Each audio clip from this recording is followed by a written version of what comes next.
Today I've been tasked with checking out a Laundry Center GE washing machine not working. This is the model number I'm working on today. Let's just try a drain cycle real quick before we check air codes, since no one told me actually what was going on with it.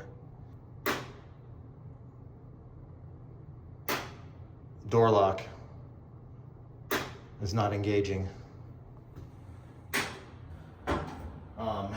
There's two tabs on this, about 3 inches over. I use a multi-tool and just pop it in there, and then this lifts up. I'm gonna turn this to off and then on. We're gonna try this again. It's broken. You're not supposed to be able to see this part fully.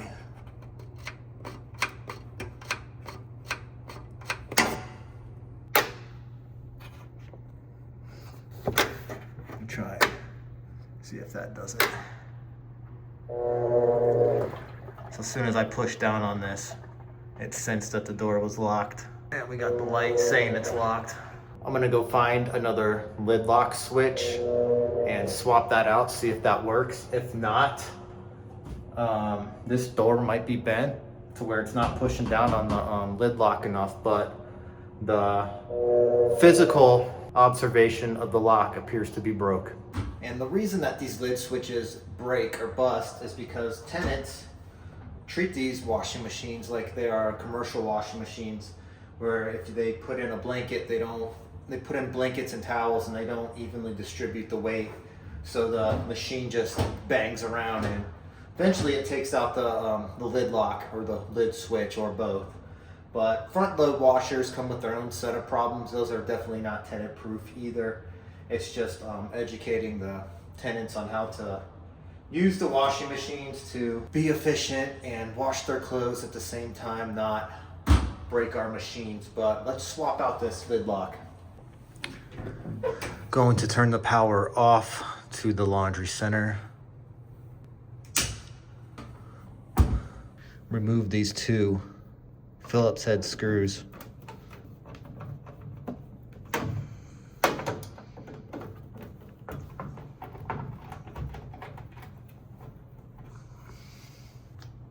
On the 27 model, this just slides in and out. But since this model is a little bit smaller than the 27, we need to remove these two screws, 1/4 inch.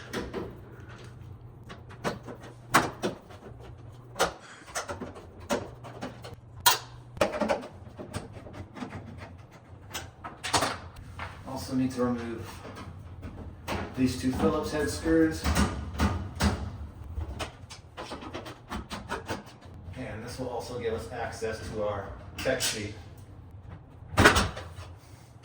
Tech sheet is usually taped right here on the back.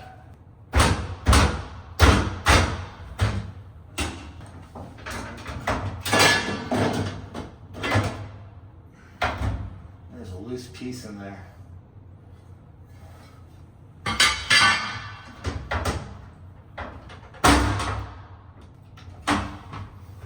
There's a Molex connector right here that has to be removed. Remove the connector, wiggle back and forth while pulling.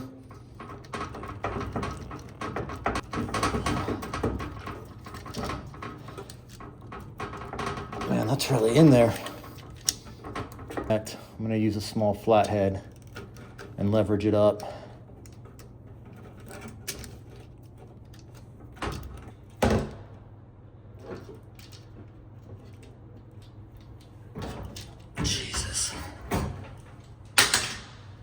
Hopefully the new one goes on much better, easier. That snapped right in. And we need to fit this up underneath. Yeah, they don't give you any room at all on this 24 series. All right, I think I'm gonna screw this in place first.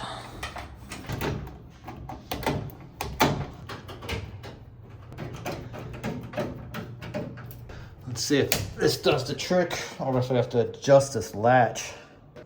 Before running a test cycle, I wanted to go into service mode. To do that, hold down the start button, rotate the knob 6 spaces over, and then release.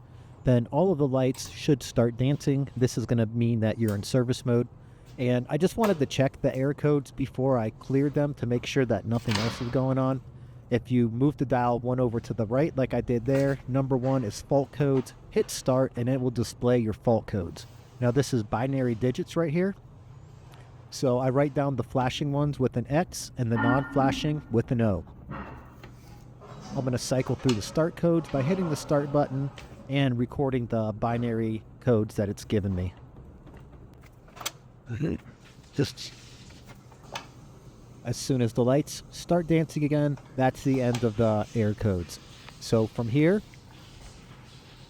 I'm going to move this dial over about 15 spaces, and I'll show you why. So I want to clear the error codes. If we look at our text sheet and go to number 15, that's going to be clear all fault codes. I want to do this every time I make a repair and run a test cycle to see if any of these codes reappear at the end of the test cycle.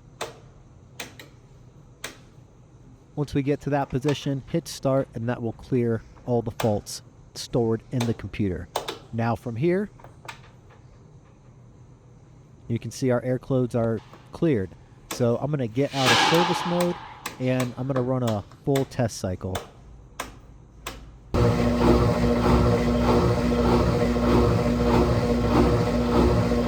And just to show you, here's the binary codes right here. It tells you which number the X's or the blinking ones are giving you. And these are the numbers. There's 3 error codes, 23, 19, and 8. And 23 is the critical lock lid failure, the one that I just replaced. And 19 was the UI state timeout.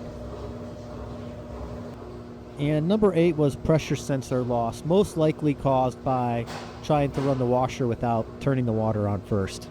Anyways, my test cycle completed. I rechecked error codes, none were found. This fix is done.